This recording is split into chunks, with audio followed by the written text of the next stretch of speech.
తెలంగాణలో స్థానిక సంస్థల ఎన్నికలకు నగారా మోగిందని చెప్పుకోవాలి.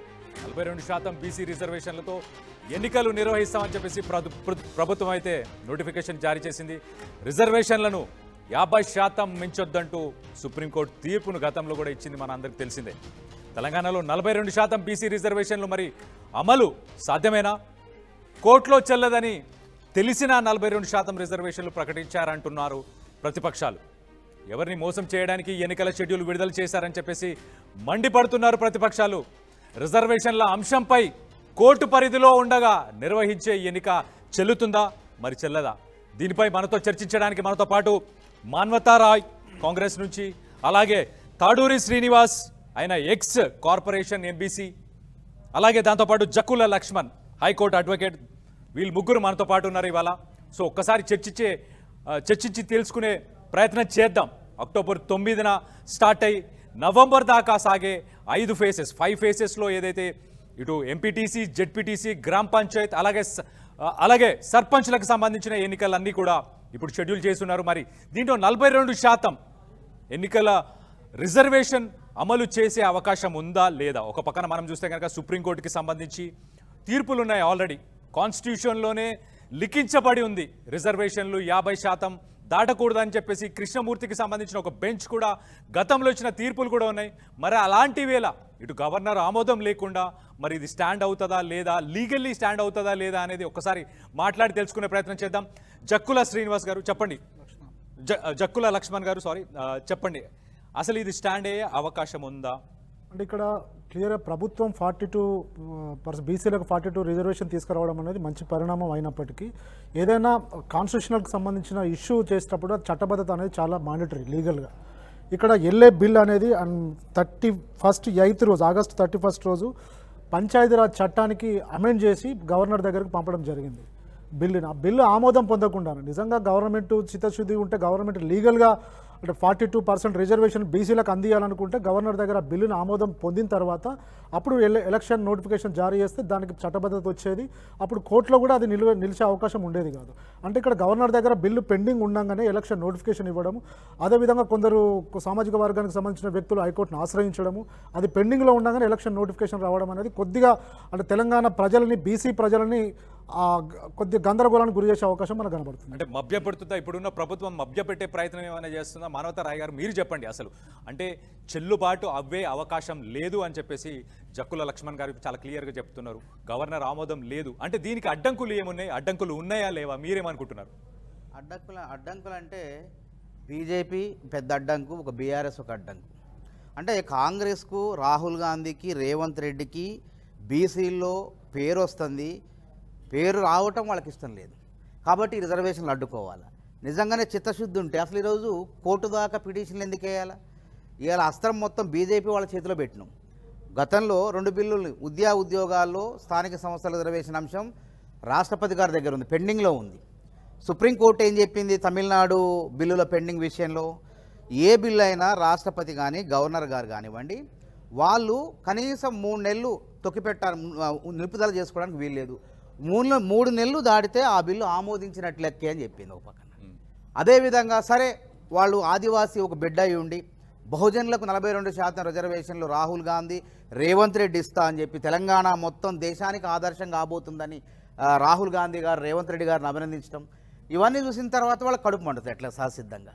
కాబట్టి అసలు రాష్ట్రపతి ఒక అపాయింట్మెంట్ కూడా రాష్ట్ర ముఖ్యమంత్రి దొరకకుండా అనేక రకాల కుట్రలు చేసిన, అంటే ఒక బీసీలకు మేలు చేస్తానంటే ఎందుకు మీ కడుపు మండుతుంది? ఒక మాట చెప్పండి.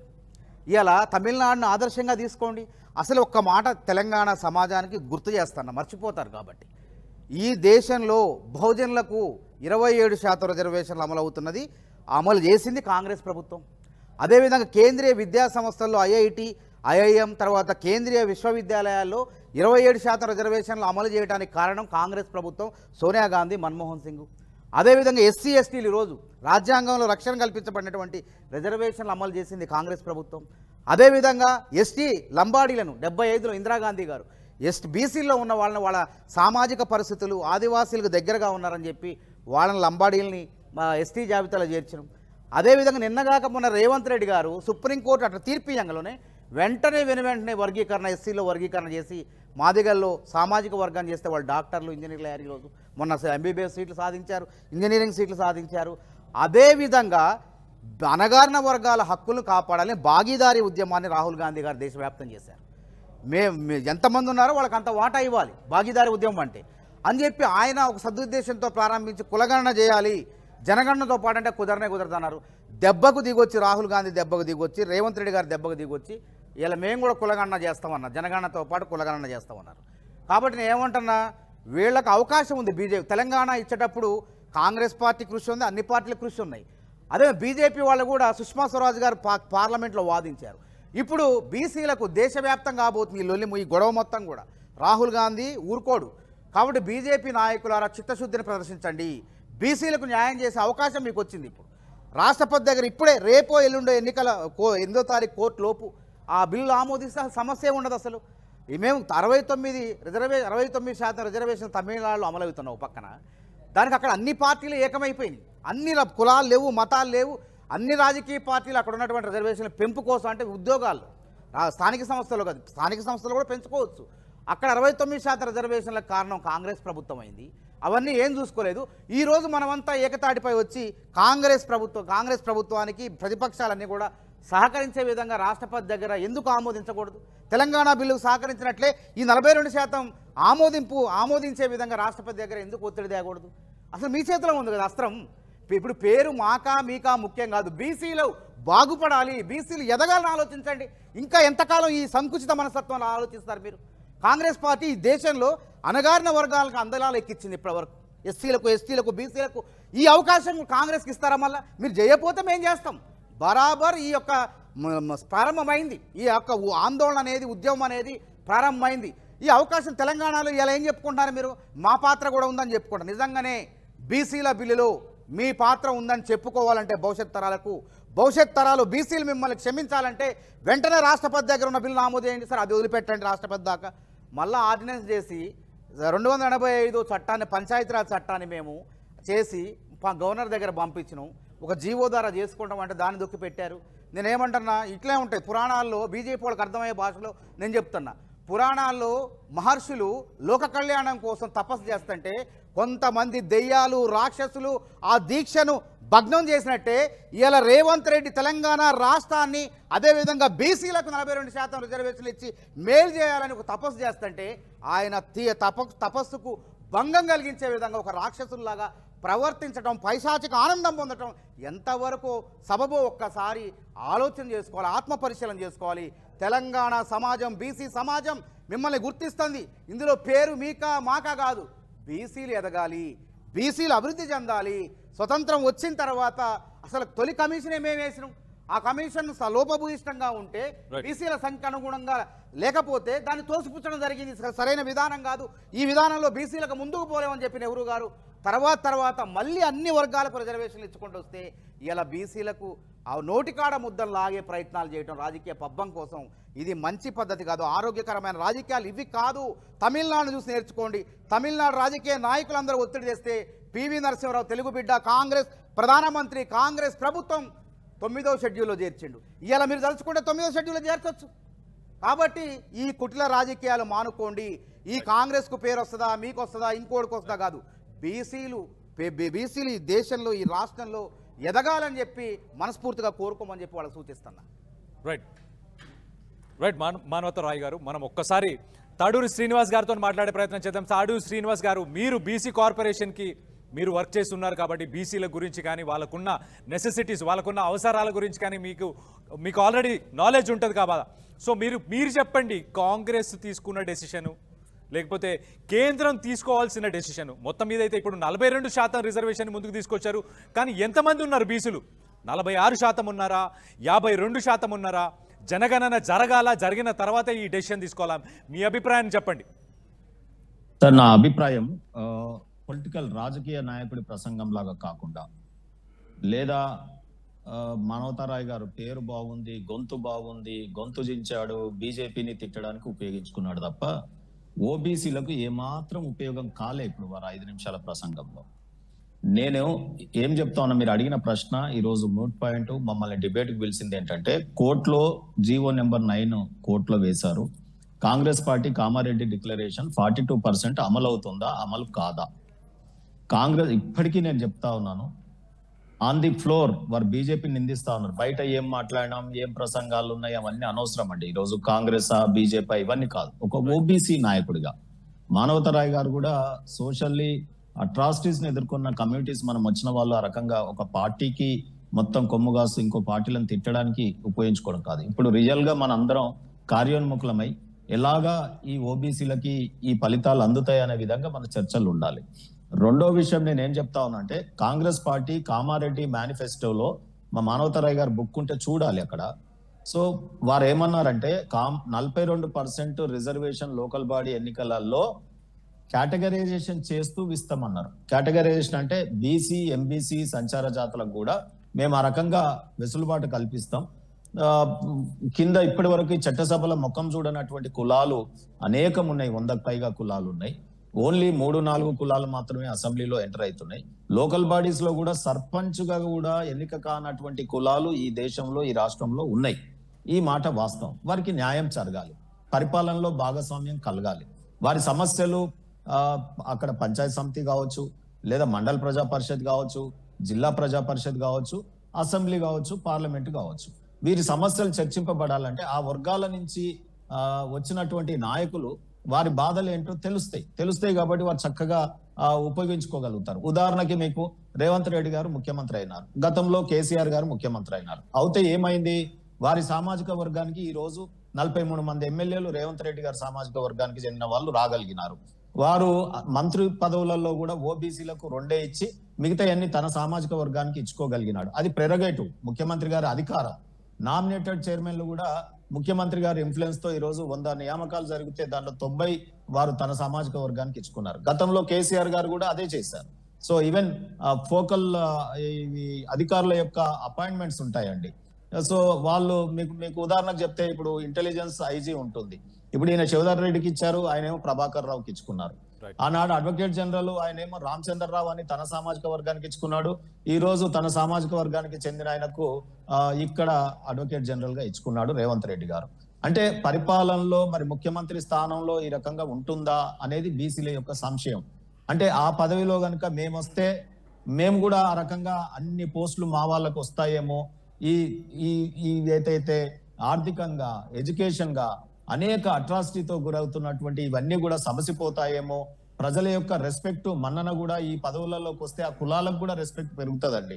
సో అందుకనే ఇప్పుడు చూడండి, మనం చక్కగా హిందూయిజంలో మనం పూజలు చేసుకున్నప్పుడు మన ఇంటికి వచ్చే ప్రతి బ్రాహ్మణుని మనం కాళ్ళు మొక్కి వారిని మంచిగా సాదరంగా ఆహ్వానించి పూజలు చేసుకొని ఆశీర్వాదం తీసుకొని పంపిస్తాం.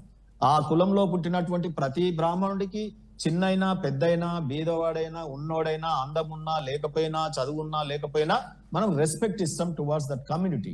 పాలక వర్గంలో ఉన్న ఈ రకంగా వీరు ఇప్పుడు రేవంత్ రెడ్డి గారు, కేసీఆర్ గారు సామాజిక వర్గానికి కూడా ఆ రకంగా సొసైటీలో ఆ రకంగా భావజాలం జరుగుతూ ఉంటది.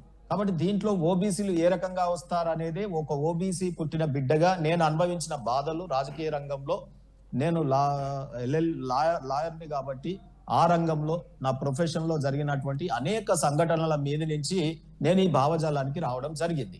అందుకే నేను ఏం చేశానంటే, చక్కగా తెలంగాణ పోరాటం జరిగేటప్పుడు తెలంగాణ వస్తే తెలంగాణ బిడ్డలకి, సామాజిక తెలంగాణకి అత్యధిక కూర్పు ఓబీసీలే ఉన్నారు కాబట్టి వీళ్ళకి న్యాయం జరుగుతుందని ప్రాణత్యాగాలకు కూడా ఓబీసీ బిడ్డలు సిద్ధమై తను సుసైడ్ చేసుకొని తెలంగాణ రాష్ట్రం సిద్ధించిన తర్వాత మళ్ళా పరిపాలనలోకి వచ్చినటువంటి వారు వారి యొక్క కులపిచ్చితో పరిపాలన గావిస్తా ఉన్నారు.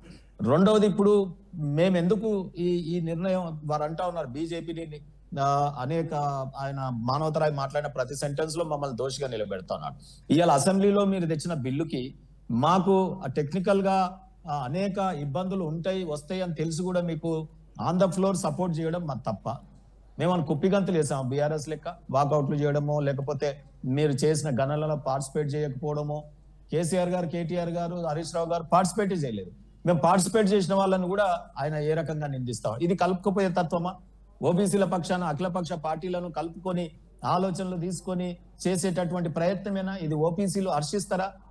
రెండోది, మీ దృష్టికి నేను తీసుకొస్తా ఉన్నాను, ఈ రోజు గనుక ప్రభుత్వానికి చిత్తశుద్ధి ఉంటే రేపు హైకోర్టులో కేసు గెలుస్తుంది. ప్రభుత్వానికి చిత్తశుద్ధి లేకపోతే ఓడిపోతుంది. నిజంగా ఆయన ఓబీసీలకు ప్రేమ ఉంటే చాలా స్ట్రాంగ్ ఆర్గ్యుమెంట్ చేస్తారు. మీరు ఇంతకుముందు అన్నారు ఏది మన అనేక కేసులని మీరు ఊటంకించినారు. ఏది 50% సీలింగ్ విషయంలో మీరు మాట్లాడుతూ అంటే జర్నలిస్ట్ గా మీరు మాట్లాడుతూ కూడా ఇంతకుముందు ఇందిరా సహాయ కేసు కానీ కృష్ణమూర్తి కానీ గావులే కేసు కానీ మీరు అనేక కేసులను ఉటంకించారు. సార్ నేను ఒకటి చెప్తా ఉన్నాను, ఆ ఏది మన ఇందిరా సహాని కేసు ఏమో only jobs education and employment reservation మీద సీలింగ్ గురించి మాట్లాడినారు, నాట్ లోకల్ బాడీ ఎలక్షన్స్ అండి. మీరు దయచేసి ఇది గుర్తించండి. రెండోది ఏంటంటే ఆ రోజున్న పరిస్థితులకు అనుగుణంగా ఆ నిర్ణయం జరిగింది. కానీ తర్వాత చట్ట మార్పి తర్వాత చట్టము కాన్స్టిట్యూషన్ మార్చుకున్న తర్వాత మనకి ఈ రోజు ఉన్నటువంటి లోకల్ బాడీ ఎలక్షన్స్ ఏ రాష్ట్రానికి ఆ రాష్ట్రానికి సామాజిక పరిస్థితులు డిఫరెంట్ గా ఉంటాయి, కులాల కూర్పు కూడా డిఫరెంట్ ఉంటది. ఇగో ఇక్కడ రజకాలు అక్కడ ఎస్సీ ఉంటారు, ఇక్కడ రెడ్డిస్ అక్కడ బీసీలు ఉంటారు, ఈ రకంగా ఉంటది. కాబట్టి ఏ రాష్ట్రానికి ఆ రాష్ట్రానికి చేసుకోవచ్చు అని మేము కాన్స్టిట్యూషన్ 105 అమెండ్మెంట్ ఎన్డీఏ పక్షాన తీసుకురావడం జరిగింది. రాష్ట్రాలే చేసుకోవాల్సిన వెసులుబాటు జరిగింది. కొన్ని కోర్టులు మాత్రం ఏమి ఇచ్చినాయంటే ట్రిపుల్ టెస్ట్ కి అనుగుణంగా చేయమన్నారు. కానీ కాంగ్రెస్ పార్టీ ఒక్క టెస్ట్ కూడా సరిగ్గా పాస్ కాలేదు, ఈ రోజు సర్వే కూడా చక్కగా చేయలేదు.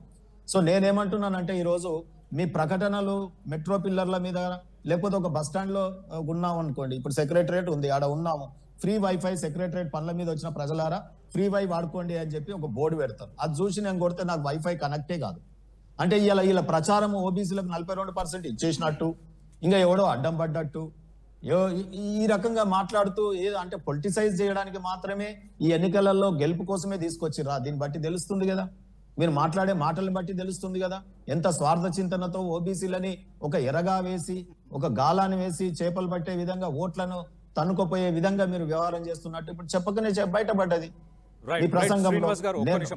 లాస్ట్ అండ్ లీస్ట్ మీరు అడిగిన సూటి ప్రశ్నకు నేను ఒక ఓబీసీ నాయకుడిగా చెప్తా ఉన్నాం, లెజిస్లేచర్ లో మేము బీజేపీ పార్టీ మేము మద్దతు ఇచ్చినాం. ప్రజాస్వామ్యానికి లెజిస్లేచర్ అనేది చాలా దేవాలయం లాంటిది. మేము అక్కడ ఒక మాట బయట ఒక మాట మాట్లాడం. మేము స్వాగతిస్తున్నాం 42%కి చాలా క్లియర్ గా. రెండో విషయం మేము ఏం చెప్తా ఉన్నాం అంటే కేటగరైజేషన్ జరగాలి. మీరు కామారెడ్డి మేనిఫెస్టో తీయండి, దాంట్లో చెప్పినారా లేదా? వాట్ అబౌట్ ఎంబీసీలు, వాట్ అబౌట్ సంచార జాతులు, మళ్ళీ బీసీలలో కూడా 1-2 కులాలే కాకుండా అందరికీ ప్రాతినిధ్యం దొరికేలా మీరు వ్యవహారం చేస్తారా చెయ్యరా? ఈ రోజు ఎంత లోపభూయిష్టం అంటే ఎస్టీ కాన్స్టిట్యున్సీలలో ఆ గ్రామంలో ఒక్క బీసీ లేడు, అది బీసీ జనరల్ కు రిజర్వ్ అయిందండి. అంటే దీని అర్థం ఏంటండి? ఎన్నికల కమిషన్ ఎంత ఆగమేఘంగా మరి ఇది ఎక్సర్సైజ్ చేసిరు, ఎవరిచ్చిరు గవర్నమెంట్ వాటికి రిపోర్టు రిజర్వేషన్స్ ఇట్లా 28 శ్రీనివాస్ గారు అయితే ఒక్క నిమిషం అండి. ఇప్పుడే ఈటెల రాజేందర్ గారు కూడా చాలా ఒక స్టేట్మెంట్ ఇచ్చారు. ఆయన చాలా క్లియర్గా ఏం చెప్తున్నారంటే దసరా పండుగ వచ్చింది, ఇప్పుడు ఈ నోటిఫికేషన్ వచ్చిందని చెప్పి మీరు డబ్బులు ఖర్చు చేసుకోకండి, ఈ నోటిఫికేషన్ నిలబడదు అన్న ఉద్దేశంతోనే ఆయన చాలా క్లియర్గా చెప్తున్నారు. దానిపై మీరే ఎలాంటి సమాధానం ఇస్తారు? నేనేమంటున్నా అంటే ఫస్ట్ నేను ఒక ఎంబీసీ బిడ్డగా ఇప్పటి వరకు చట్టసభల ముఖాలను చూడనటువంటి కులాలకు చెందిన నాయకుడిగా నేను ఆ వర్గాల ప్రాతినిధ్యం ఎంబీసీ నాయకుడిగా కూడా ఈ సమాజం నన్ను గుర్తిస్తున్నారు. వాళ్ళ పక్షాన నేను మాట్లాడేది ఏంటంటే ఈ బిల్లు హైకోర్టులో నిలబడితే బాగుండు. రెండోది లెజిస్లేచర్ లో చేసిన బిల్లు 42% అయి ఎన్నికలు అయితే బాగుండు. ఈ ఎన్నికలలో బీసీలతో పాటు ఎంబీసీల సంచార జాతులకు కూడా సర్పంచులుగా వస్తే బాగుండు అని కోరుకునేవాడిని. మీరు ప్రశ్నిస్తున్నారు, నేను తప్పకుండా ఇది 42% అమలైతే బాగుండని కోరుకుంటున్నా. నేను మా పార్టీ కూడా సపోర్ట్ చేసింది. ఇక ఖర్చులు అనేది వాళ్ళు మెకానిజం చూడాలి, ప్రభుత్వం యొక్క మెకానిజం చూడాలి. వారు అన్నది వాస్తవం. ఈటెల రాజేందర్ గారు వారికి అనుభవం ఉంది. ఎందుకంటే ఇప్పుడు పాపం దసరా పండుగ కాబట్టి సర్పంచ్ నిలబడే వాళ్ళు అడ్డగోలుగా ఖర్చులు పెడతారండి. దీన్ని ప్రభుత్వం కూడా కొంత ఎడ్యుకేట్ చేయాలి. నిజంగా కూడా ఇట్లా సంశయం ఉన్నప్పుడు వాళ్ళు ఖర్చు పెట్టుకుంటే రేపు భాగమైతే మళ్ళీ ఎల్లెక్కలు పడతారు కదా. సో అందుకనే ఈ రోజు అందులో 42% వస్తుంది అని మా బీసీలు డబ్బులున్నా లేకపోయినా మరి పోటీ తత్వంతో ఎక్కడైనా ఖర్చులు కాగాలని వారు మాట్లాడి ఉంటారు. దాన్ని స్వాగతిస్తూనే మీ దృష్టికి మాత్రం ఒకటి చేస్తా ఉన్నాను, కాంగ్రెస్ పార్టీ ఈ రోజు గనక 42% అమలు చేసుకొని కోర్టులో కూడా కేసు గెలిచి చెయ్యలేకపోతే ఓబీసీలు గ్రామాలలో కాంగ్రెస్ నాయకుల మీద అసలు ఏ రకంగా తరిమి వెళ్ళగొడతారో అక్కడ ప్రచారానికి వచ్చినప్పుడు మీరే చూడబోతా ఉన్నారు. ఓబీసీలు అందరూ కూడా ఈ రాష్ట్రంలో ఒక క్లౌడ్ క్రియేట్ అయింది, లేసి ఉన్నారు, చైతన్యమై ఉన్నారు, జాగృతమై ఉన్నారు. రేపు ఎటువంటి కుప్పిగంతులు లక్ష్మణ్ గారు ఉన్నారు, హైకోర్టుకి సంబంధించిన అడ్వకేట్. లక్ష్మణ్ గారు చెప్పండి, అసలు ఈ కేసు స్ట్రాంగ్ గా నిల్చోవాలి, కాంగ్రెస్ స్ట్రాంగ్ గా ముందుకు తీసుకెళ్లాలి అన్న వాదన శ్రీనివాస్ గారు చేస్తున్నారు. సార్, మా స్ట్రాంగ్ గా లక్ష్మణ ఉండాలి, ముందు స్ట్రాంగ్ గా సార్ ఒకటి యాంకర్ గారు ప్లీజ్, మా లక్ష్మణ్ వచ్చినాడు కాబట్టి అక్కడ లాయర్ గా వచ్చినాడు కాబట్టి నేను లాయర్ గా చెప్తా ఉన్నాను. నేను ఒక పిలుపునిస్తున్నా, ఓబీసీ వివిధ పార్టీలలో ఉన్న నాయకులారా, ఓబీసీ అడ్వకేట్లారా, హైకోర్టులో నిష్ణాతులైన అడ్వకేట్లారా, ఈ మనం టీవీ ప్రసంగాలలో బయట ఎదుటి పక్షాలకు ఓబీసీలకు రిజర్వేషన్ వద్దనుకునే వాళ్ళకు ఉప్పందించే విధంగా చర్చలు చేయకండి. మేము కోర్టులోకి ఎట్లాంటప్పుడు మా లక్ష్మణ్ భాయ్కి తెలుసు, ఏదన్నా కేసులో నా కేసుకు సపోర్టివ్ గా గెలిచిన కేసులను పెట్టుకుంటా తప్ప ఓడిపోయిన కేసుల్ని పదే పదే చూపించి అవి అందులో ఇట్లొచ్చింది కదా, ఇంట్లో ఇట్లొచ్చింది కదా, అది ఆ రోజు ఉన్న పరిస్థితుల్లో అది వెనకటి రాజ్యం. ఈ రోజు కనుక ఓబీసీల పక్షాన పొలిటికల్ రిజర్వేషన్ ఇప్పటి వరకు అందనటువంటి అంత్యోదయ బీజేపీ సిద్ధాంతం ఏదైతే అంత్యోదయ ఉందో ఆ అంత్యోదయ లాంటి ప్రపోజిషన్ అంటే సోషల్లీ పొలిటికల్ గా ఇప్పటి వరకు అడక్వసీ అందులో రాలేదు, రిప్రజెంటేషన్ లేదు అని కనుక కోర్టు ముందు ప్రజెంట్ చేస్తే లోకల్ బాడీది కేసు గెలుస్తుంది అనే విశ్వాసాన్ని నేను ప్రకటిస్తున్నా. గెలుపులు ఓటములు తర్వాత అండి, గెలిచే వరకు ఒక రోగికి డాక్టర్ ఆపరేషన్ చేసినప్పుడు కూడా నువ్వు బాగవుతావు అనే ఒక మానసిక ధైర్యం ఇచ్చి సగం ట్రీట్మెంట్ దాంతోనే బయటపడేస్తాడు. ఓబీసీలకు కూడా నేను ఆ రకంగా ధైర్యం ఇస్తా ఉన్నాను. ఈ కేసులు కోర్టులు ఇప్పుడు ఏం చేయాలి, గతంలో సరిగా లాయర్లను పెట్టక కొట్లాడాయి, ఇప్పుడు కరెక్ట్ లాయర్లను గట్క పెట్టి కొట్లాడితే కేసులు గెలుస్తాం, 42% రిజర్వేషన్ వస్తుంది. పొలిటికల్ గా కూడా రాబోయే కాలంలో బీజేపీ పార్టీ ద్వారా ప్రధానమంత్రి ఇవ్వగలిగిన, ఉపరాష్ట్రపతి ఇవ్వగలిగిన, రేపు రాష్ట్రానికి ముఖ్యమంత్రి వస్తా ఉన్నారు, రాబోయే కాలంలో ఎమ్మెల్యేలు వస్తారు, లోకల్ బాడీలు వస్తాయి, డబుల్ ఇంజన్ సర్కార్ వస్తాయి.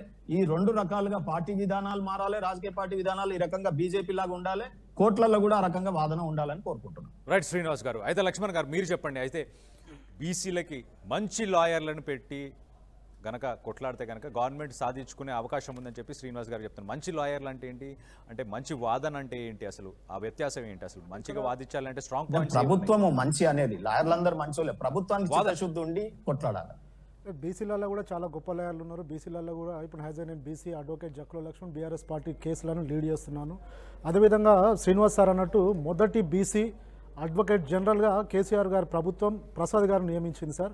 అది మీరు అన్నట్టు రామచంద్రరావు గారు అడిషనల్ అడ్వకేట్ జనరల్. ఒక్క నిమిషం జస్ట్ సారీ టు బీసీ గారు ఒక్కసారి ఈటెల రాజేందర్ గారు ఏం మాట్లాడారు ఒక్కసారి విని దాని తర్వాత మనం మళ్ళీ కంటిన్యూ చేద్దాం మన డిస్కషన్. ఒక్కసారి ఆ పీసీఆర్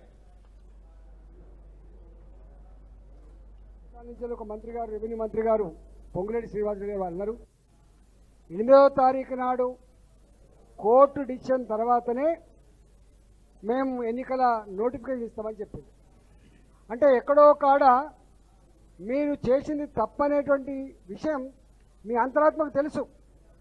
మరి ఇంత తెలిసిన తర్వాత కూడా ఇది కోర్టులో నిలవదని తెలిసిన తర్వాత, ఎవరు కోర్టుకు వెళ్ళొద్దని మీరు చెప్పిన తర్వాత, మీరు ఎలక్షన్ షెడ్యూల్ ప్రకటించిన తర్వాత ఈ రాష్ట్రంలో 1,12,000 మంది వార్డు మెంబర్లు, 1,12,000 మంది వార్డు మెంబర్లు, దాదాపు 12,765 మంది సర్పంచ్ పదవులు, 5,800 ఎంపీటీసీలు కావచ్చు, దాదాపుగా అటు ఇటు 600 పైచీలకు జెడ్పీటీసీలు.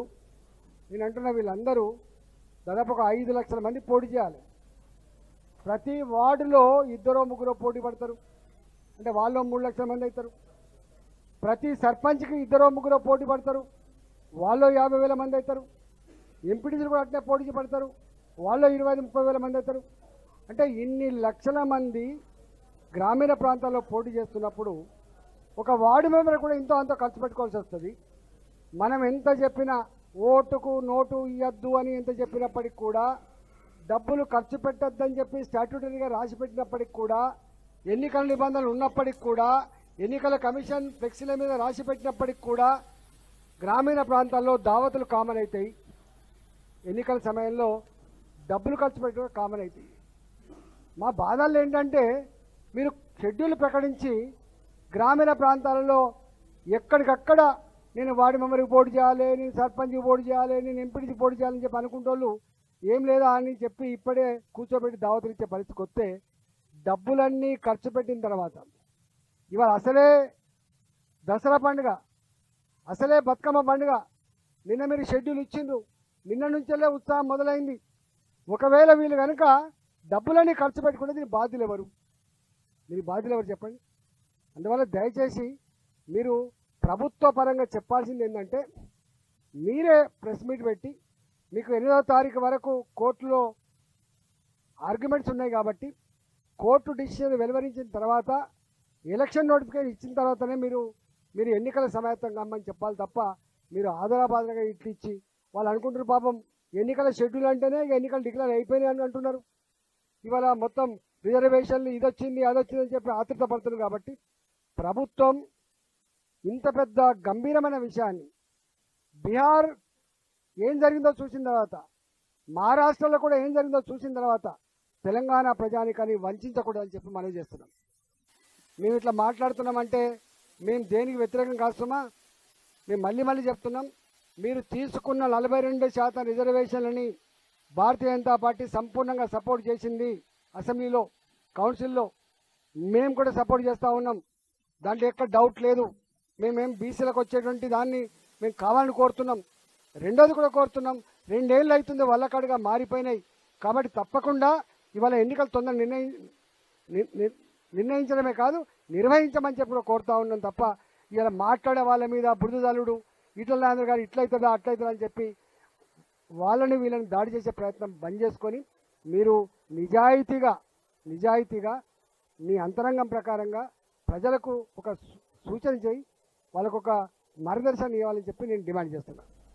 నేను ఖమ్మం జిల్లా నుంచి ఒక మంత్రి గారు రైట్ ఎంపీటీసీలు, జెడ్పీటీసీలు, అలాగే సర్పంచ్లు, అలాగే గ్రామ పంచాయతీలు మొత్తం కలిపి దాదాపు 5 లక్షల మంది పాల్గొనబోతున్నారు. అలాగే ప్రతి సీటుకి 2-3 ఉంటారు కాబట్టి కొన్ని లక్షల మంది పాల్గొనబోతున్నారు. కోర్టు నుంచి వచ్చే తీర్పుకు అనేది చాలా ఇంపార్టెంట్. 8వ తారీఖు ఏదైతే కోర్టు నుంచి తీర్పు వస్తుందో, ఇప్పుడు కోర్టులో డిస్కషన్స్ నడుస్తున్నాయి కాబట్టి అప్పటిదాకా వేచి ఉండండి అని చెప్తున్నారు. ఈటల రాజేందర్ గారు చెప్పిన పాయింట్ కూడా చాలా క్లియర్గా, కోర్టు డెసిషన్ తర్వాతే డెసిషన్ తీసుకుంటే బాగుంటుంది. ఎవరు డబ్బులు ఖర్చు పెట్టుకోకండి, దసరా పండుగ వేళ ఇప్పుడు ఎవరు డబ్బులు ఖర్చు పెట్టుకోకండి అనే చెప్పే ప్రయత్నమే చేస్తున్నారు. సో కోర్టు దగ్గర ఆగిపోయింది సిచ్యువేషన్. ఆయన చెప్పడం కూడా కోర్టు దగ్గరే ఉంది అని చెప్తున్నారు. సో కోర్టు దగ్గర ఏం జరిగే అవకాశం ఉంది? అంటే ఇక్కడ కోర్టు వాదనలు విన్న తర్వాత కోర్టు జస్టిస్ గారు ఒక చిన్న ప్రస్తావన చేయడం జరిగింది. ఎలక్షన్ నోటిఫికేషన్ వచ్చినా కానీ కేసు విచారణ మేము జరుపుతామని. కానీ ఆ టైంలో కోర్టు స్టే ఇవ్వలేదు ఇప్పటివరకు. నిజంగా కోర్టు స్టే ఇచ్చినట్టయితే ఎలక్షన్ నోటిఫికేషన్ వచ్చేది కాదు. అంటే కోర్టు కూడా ప్రాపర్గా ఇంకా ఆ నిర్ణయం ఏం తీసుకుంటుంది అన్నది వాళ్ళు వేసిన పిటిషన్ బట్టి నిర్ణయం తీసుకునే అవకాశం ఉంటుంది. ఇక్కడ 9th షెడ్యూల్ ప్రకారం, కాన్స్టిట్యూషన్లో ఉన్న 9th షెడ్యూల్ ప్రకారం ఆర్టికల్ 30, ఆర్టికల్ 330, 332, 334 ప్రకారం రిజర్వేషన్లని జనాభా ప్రాతిపదికన ఇవ్వచ్చు. రాష్ట్రాలకి కొన్ని కాన్స్టిట్యూషనల్ రైట్స్ని కాన్స్టిట్యూషన్ కల్పించడం జరిగింది. ఇప్పుడు రాజస్థాన్ కానీ చేసుకోవచ్చు, కొన్ని రాష్ట్రాలు ఉన్నాయి. కానీ దానికి లిమిటేషన్ అంటూ ఏం లేదా? అంటే లిమిటేషన్ ఇక్కడ ఏదైతే బీసీ 42% రిజర్వేషన్కి సంబంధించి ఈటల రాజేందర్ గారు అన్నట్టు బీజేపీ మద్దతు ఇచ్చింది, టీఆర్ఎస్ మద్దతు ఇచ్చింది, అదేవిధంగా కాంగ్రెస్ అందరూ ఏకాభిప్రాయంతో మద్దతు ఇవ్వడం జరిగింది. నిజంగా గవర్నర్ దగ్గర బిల్లుకి ఎందుకు మద్దతు నిజంగా వీళ్ళు కోరట్లేదా? నిజంగా మూడు టీఆర్ఎస్ కావచ్చు, బీజేపీ కావచ్చు, కాంగ్రెస్ కావచ్చు ఎందుకు ప్రెజర్ పెట్టట్లేదు? ఎందుకు రిప్రజెంటేషన్ ఇవ్వట్లేదు? నిజంగా బీజేపీ కూడా ఇవ్వచ్చు. ఈటల రాజేందర్ గారు అన్నట్టు మా అసెంబ్లీలో బీజేపీ మద్దతు ఇచ్చినప్పుడు మరి సెంట్రల్లో ఉన్నది బీజేపీ కాబట్టి బీజేపీ గవర్నర్కి ఒక రిప్రజెంటేషన్ ఇవ్వచ్చు కదా. ఆమోదం నిజంగా ఆమోదం తెలపండి. బీసీ ప్రజలు నష్టపోతున్నారు. కొన్ని సంవత్సరాలుగా స్వతంత్రం వచ్చి నుంచి ఇప్పటి వరకు బీసీ రాజ్యాధికారం లేదు. నిజంగా మీరు ఇవ్వండి. దిస్ ఈజ్ సామాజిక కోణంలో చూడండి, జనాభా ప్రతిపాదికగా ఆల్రెడీ కులగణన జరిగింది కాబట్టి మీరు ఇస్తే బాగుంటుందని బీజేపీ ఎంపీలు కూడా ఇస్తే బాగుంటుందేమో మనకు మీడియాలో చెప్పడం ఒకటి, రిప్రజెంటేషన్ బేస్ చేసుకొని ప్రెస్ మీట్లో చెప్తే ఇప్పుడు రేపటి రోజు హైకోర్టులో కూడా అదొక ఎవిడెన్స్ అయ్యే అవకాశం ఉంటుంది. మనోహర్ రాయ్ గారు, మీరు చెప్పండి, శ్రీనివాస్ గారు మాట్లాడిన వ్యాఖ్యలపై మీ ఉద్దేశం ఏంటి? ఇది తప్పించుకుంటున్నారు. అసలు బీజేపీకి రిజర్వేషన్లు అంటేనే ఇష్టం ఉండదు. అసలు భారత రాజ్యాంగాన్ని రిజర్వేషన్ల గురించి ఎత్తేస్తామని చెప్పి, కానీ శ్రీనివాస్ గారు చాలా క్లియర్గా చెప్తున్నారు. గతంలో అంటే ఇప్పుడు పీఎం కానీ లేకపోతే అలాగే ప్రెసిడెంట్ కానీ లేకపోతే రానున్న రోజుల్లో డబుల్ ఇంజన్ వస్తుంది, రానున్న రోజుల్లో చీఫ్ మినిస్టర్ని కూడా తీసుకొస్తాం. అప్పటిదాకా ఎందుకు? ఇప్పుడు అవకాశం ఉంది. ఆలోచన మేము ఇచ్చినాం, ఆచరణ మేము చూపించినాం. మీకు మనసుంటే మార్గం ఉంటుంది. రేవంత్ రెడ్డి, రాహుల్ గాంధీ ఒక సంకల్పంతో మీ ముందు పెట్టారు. మీ మంచి మనసుతో దాన్ని రాష్ట్రపతి దగ్గర ఉందాన్ని ఆమోదింపజేయండి. అసలు కోర్టులో పిటిషన్ కూడా అవసరం లేదు మనకి. ఇక వెంటనే అమలు అయితే ఈ అమలు అనేది తెలంగాణ అనేది రాహుల్ గాంధీ గారు అన్నట్టు, రేవంత్ రెడ్డి గారు వారిని అభినందించినట్టు దేశవ్యాప్తం అవుతుంది. కాబట్టి వాళ్ళ భయం ఏంటంటే బీసీలు ఎదిగితే వాళ్ళు ఓర్చుకోలేరు. పాపం ఒక ఎంబీసీగా ఉన్నాడు, చైర్మన్గా పనిచేశారు. ఏం మాట్లాడతారు ఆ పార్టీలో ఉండి చెప్పండి? కాంగ్రెస్లో స్వేచ్ఛ ఉంటుంది, హక్కుల కోసం మాట్లాడవచ్చు, ఏదైనా చేయొచ్చు. గుర్తుపెట్టుకోండి, ఇలా ఆయన మాట్లాడితే మన తాడూరు శ్రీనివాసరావు పెద్దలు మాజీ చైర్మన్ గారు ఏమంటున్నారు? 37 మంది కార్పొరేషన్లు వేశారండి, 15 మందే ఓసీల్లో బ్రాహ్మణులు, వైశ్యులు, రెడ్లు ఇతర కులాలు కలిపితే 15 మంది, బీసీలు 10 మంది, ఎస్సీ ఎస్టీలు ఉన్నారు అందులో మిగతా 37 మందిలో. తర్వాత కమిషన్ మెంబర్లలో కూడా పిఎల్ విశ్వేశ్వరరావు గారు బీసీ ఉన్నాడు. తర్వాత బీసీ కమిషన్లో ఎట్లాగో వాళ్ళు బీసీ సామాజిక వర్గానికి చెందిన వాళ్ళే ఉంటారు. ఆయన సామాజిక న్యాయం చేయటంలో మీరు మాట్లాడలేకపోద్దండి. కాంగ్రెస్ గుర్తుపెట్టుకోండి, ఇలా బీజేపీ అధ్యక్షుడు బీసీ అని ఊరించారు బీసీలని. ఎవరికి ఇచ్చారు మీరు? ఇలా మా అధ్యక్షుడు బీసీ, ఒక గౌడ బిడ్డ, మా పార్టీ జాతీయ అధ్యక్షుడు ఒక దళిత బిడ్డ, కనీసం జాతీయ స్థాయిలో ఒక బ్రాహ్మణుడు, ఇక్కడ ఒక బ్రాహ్మణుడు. ఈ విధంగా మీరు మాట్లాడితే దెయ్యాలు వేదాలు వలించినట్లు ఉంది. బీసీల గురించి మాట్లాడితే ఎందుకండి? మేము చేయమని చెప్పండి, మా విధానం కాదని చెప్పండి, కాంగ్రెసే చేస్తుందని చెప్పండి. ఈ దేశంలో అమలవుతున్నటువంటి చట్టాలు ఏ చట్టమైనా కాంగ్రెస్ చేసిన ఆహార భద్రత చట్టం, పనికి ఆహార పథకం, ఏది చేసినా కాంగ్రెస్ చేసింది. వీళ్ళే భూసేకరణ చట్టం, వీళ్ళు ఏం చేశారు చెప్పండి? కాంగ్రెస్ ప్రభుత్వం ఆస్తులు సృష్టిస్తే వీళ్ళు ఆస్తులు అమ్ముతున్నారు. బీఆర్ఎస్ కూడా అంతే, ఔటర్ రింగ్ రోడ్ అమ్మేసింది. ఇవాళ మెట్రోని తీసుకొచ్చినాం, ప్రజల ఆస్తిగా మార్చినాం. మేము 400 ప్రభుత్వ రంగ సంస్థలు పెడితే 400 ప్రభుత్వ రంగ సంస్థలు పెట్టి పేదలకు, ఎస్సీ ఎస్టీ బీసీలకు ఉద్యోగ ఉపాధి అవకాశాలు కల్పిస్తే మొత్తాన్ని కూడా అమ్మేశారు, నిలువును అమ్మేశారు. ఎయిర్ ఇండియాని జాతికి అంకితం చేస్తే కాంగ్రెస్ జాతికి అంకితం చేస్తే వీళ్ళు చేసి మిమ్మల్ని ప్రైవేట్ పరం చేశారు. ఇది వాళ్ళ నీతి.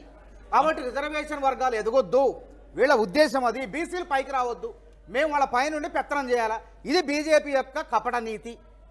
రైట్ మానవతా రాయ్ గారు, శ్రీనివాస్ గారు చాలా క్లియర్గా ఏం చెప్తున్నారు అని అంటే, బీసీల్లో ఒకవేళ మీరు రిజర్వేషన్ కల్పించినా కూడా దాంట్లో ఎంబీసీలు ఉన్నారు, అలాగే సంచార జాతులు ఉన్నారు, వీళ్ళందరికీ కూడా అవకాశాలు కల్పించే ప్రయత్నం మీరు చేస్తారా ఖచ్చితంగా అని చెప్పేసి ఆయన కూడా ఆ పాయింట్ ఇప్పుడు అసెంబ్లీలో ఆమోదించారండి. ఇది ఎట్లుందంటే వీళ్ళ తంత ఎట్లుందంటే, బీసీల బిల్లుని నోటితో నవ్వారు, నొసటితో ఎక్కిరిస్తున్నారు. ఒక పక్క అసెంబ్లీలో ఆమోదిస్తారు, ఎందుకంటే జనం ఊరుకోరు కదా, ఎమడబడతారు, తరుగుతారు కదా. అరే నిధులు ఇవ్వరు, కనీసం మెట్రో, తెలంగాణకు మెట్రో ఇవ్వరు, రెండో విస్తరణకు ఇవ్వరు, ఆంధ్ర విజయవాడకి విశాఖపట్నానికి ఇస్తారు. కనీసం పేదలకు, బహుజనులకు న్యాయం చేసే దాంట్లో కూడా మీరు ఈ విధంగా కక్షపూరితంగా కాంగ్రెస్కు పేరు వస్తుంది, రేవంత్ రెడ్డికి లీడర్ అవుతాడు, రాహుల్ గాంధీ దేశవ్యాప్త భవిష్యత్తులో ప్రధాన అవుతారు అని చెప్పి అడ్డుకుంటే ఎట్లా అండి?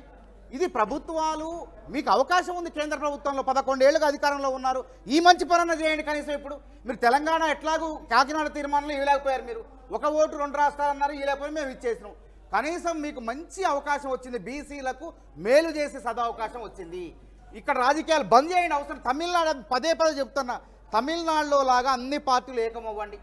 మాకు అవసరం లేదు, మాకు లాభం అవసరం లేదు, బీసీలకు మేలు జరిగితే చాలని చెప్పి రేవంత్ రెడ్డి తపస్సు చేస్తుంటే, నేను చెప్పినట్టు ఇందాక తపస్సును భగ్నం చేయడం కోసం ఇక ఒక్కొక్కళ్ళు దెయ్యాలు కనుక నృత్యాలు చేసినట్టు, రాక్షసులు నృత్యాలు చేసినట్టు, ఎవరు ఇష్టం వచ్చినట్టు వాళ్ళు మాట్లాడుతున్నారు. కాబట్టి సందట్లో సాడేమే అని చెప్పేసి ఇందులో ఉన్నటువంటి కొంతమంది అగ్రవర్ణాలు, కొంతమంది కోర్టును ఆశ్రయించడం జరిగింది. కానీ నేను దాన్ని తప్పంటలే, రాజ్యాంగం కల్పించిన హక్కు. అయినా రాష్ట్రంలో 64% రిజర్వేషన్లు అమలవుతున్నాయి. ఇప్పుడు ఈబీసీ రిజర్వేషన్ కలుపుకుంటే 64%. అది ఇందిరా సహాని కేసు మరి ఏం చెప్పింది? 50% రిజర్వేషన్లే, దాటొద్దని, పరిమితి దాటొద్దని.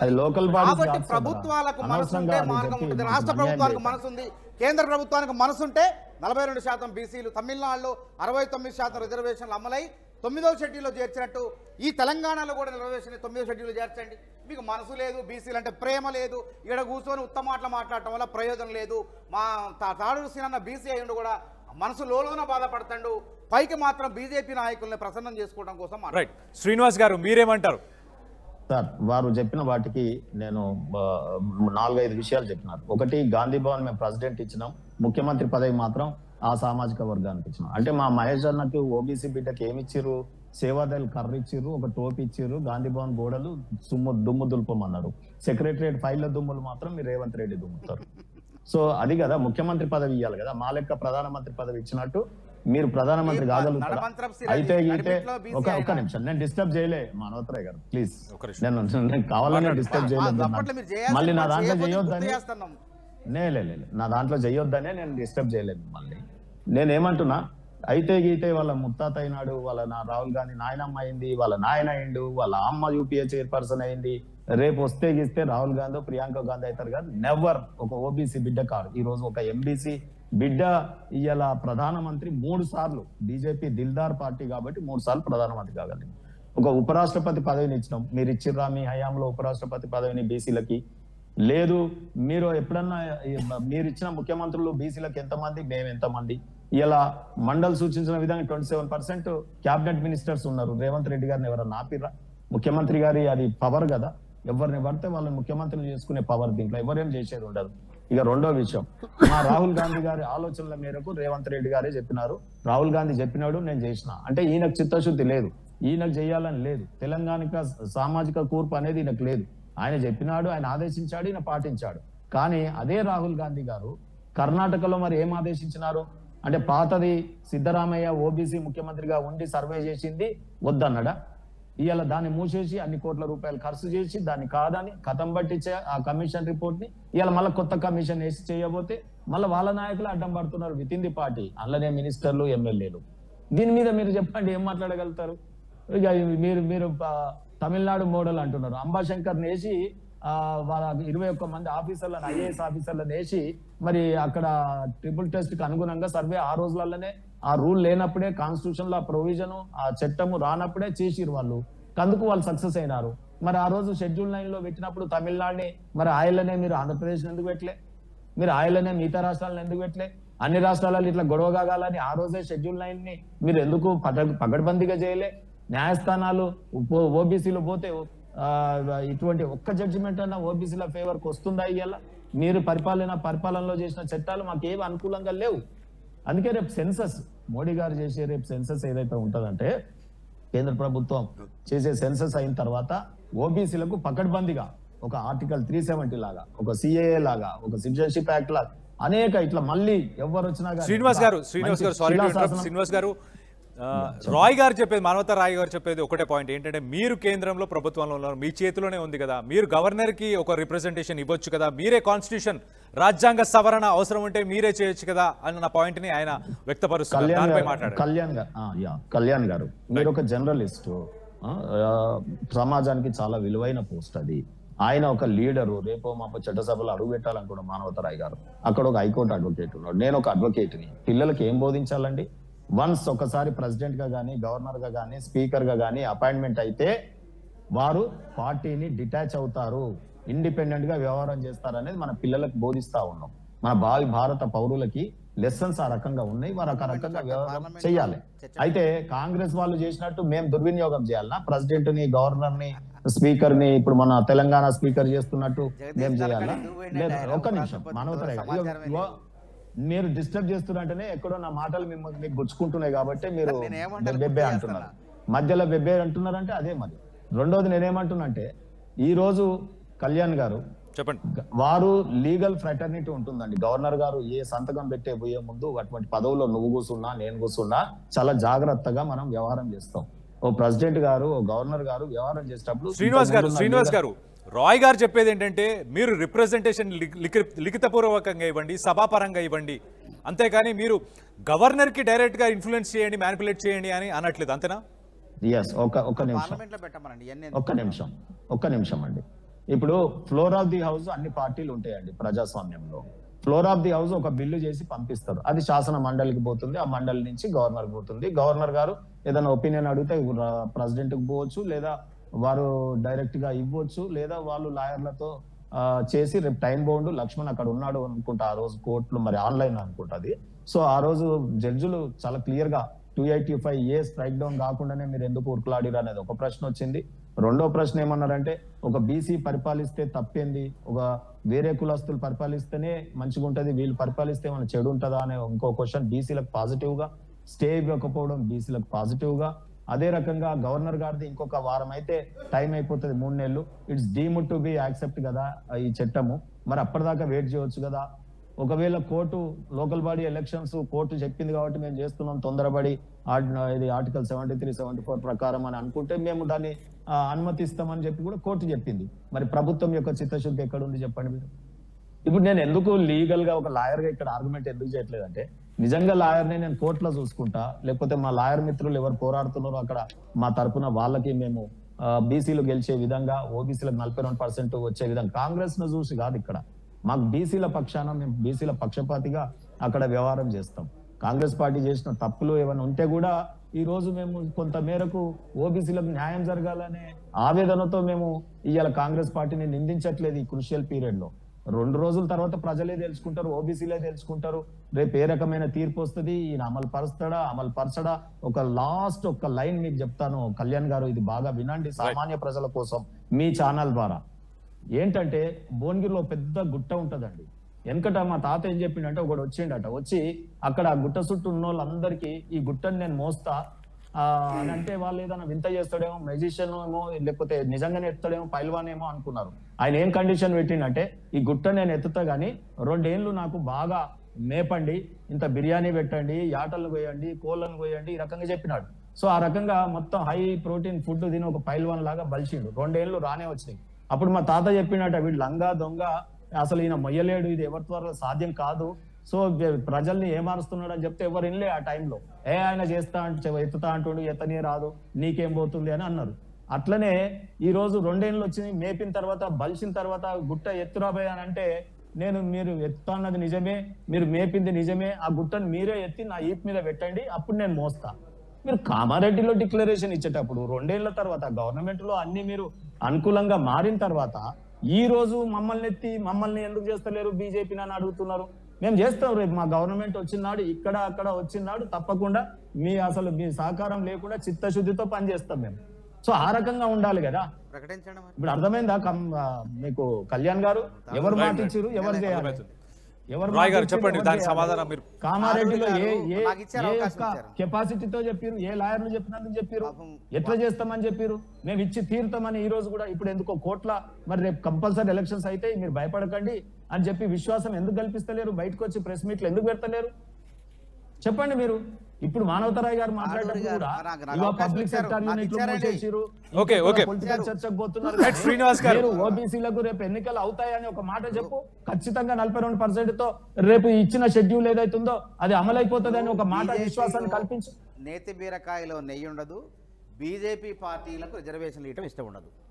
అది జగమెరిగిన కూర్చోబెట్టి రిజర్వేషన్లకు అనుకూలంగా మాట్లాడమంటే ఆయన ఏం మాట్లాడతారు చెప్పండి? అది సాధ్యమా చెప్పండి? కాబట్టి నరేంద్ర మోడీ గారు పుట్టుకతో బీసీనా? ఎవరికైనా ఆ వాతావరణం, ఆ పరిస్థితులు, అక్కడ ఉన్నటువంటి వ్యవహారాలు ఆయన మొదటి నుంచి పుట్టుక నుంచి తెలుసుకుంటారు. నడమంత్రం బీసీ, ఆయన నడిమిట్లో వచ్చిన బీసీకి బీసీల పట్ల ప్రేమ ఉంటుందండి. బీసీల పట్ల ప్రేమ ఉంటే ఈ పాటికి అయిపోయేదే కదా. కాబట్టి పేరుకే చెప్పుకోవడానికి, ఓట్లు దండుకోవడానికే బీసీ, కానీ బీసీలకు అన్నం పెట్టడానికి, నోటికాడ ముద్దను లాక్కోవడానికి తప్ప వీళ్ళకి కనపడుతుంది ఏమన్నా చెప్పండి? అన్నం పెట్టే మాటలేనవన్నీ మేము ఇస్తానని దగ్గర పెడితే దాన్ని లాగే ప్రయత్నాలు చేస్తున్నారు వీళ్ళు. కాబట్టి ఇవన్నీ ప్రసంగాలు కాదండి. ఒకటి, కోర్టు పట్ల మాకు గౌరవం ఉంది. కోర్టులో జడ్జి గారు కూడా మానవతా దృక్పథంతో మాట్లాడటం జరిగింది. బీసీలు పాలించకూడదా అన్నప్పుడు అప్పుడే అర్థమైంది వాళ్ళకు ఒక మంచి కోణం ఉంది బీసీల పట్ల అని. కాబట్టి జడ్జిమెంట్ ఏదైనా వచ్చినా మీ వల్ల కాదు, మీరు ఇయ్యలేరు, అది కాంగ్రెస్తోనే సాధ్యం. సామాజిక న్యాయం చేయడం కాంగ్రెస్తోనే సాధ్యం, అది ఎవరి వల్ల కాదు. కాబట్టి మేము చూపిస్తున్నాం. పార్టీలు ఎప్పుడు మన శివశంకర్ గారండి, వారిని కేంద్ర మంత్రి చేసినాం. అదేవిధంగా తెలంగాణ బిడ్డ ఆయన చేసినాం. ఎప్పుడో ఎన్నో పదవులు ఇచ్చిన మన్మోహన్ సింగ్ గారు ఒక మేధావిని ప్రధానమంత్రి చేసినాం. అది బీజేపీలో సాధ్యమైంది అట్లా? ఒక సిక్కుని, ఒక మేధావిని తీసుకొచ్చి అట్లా.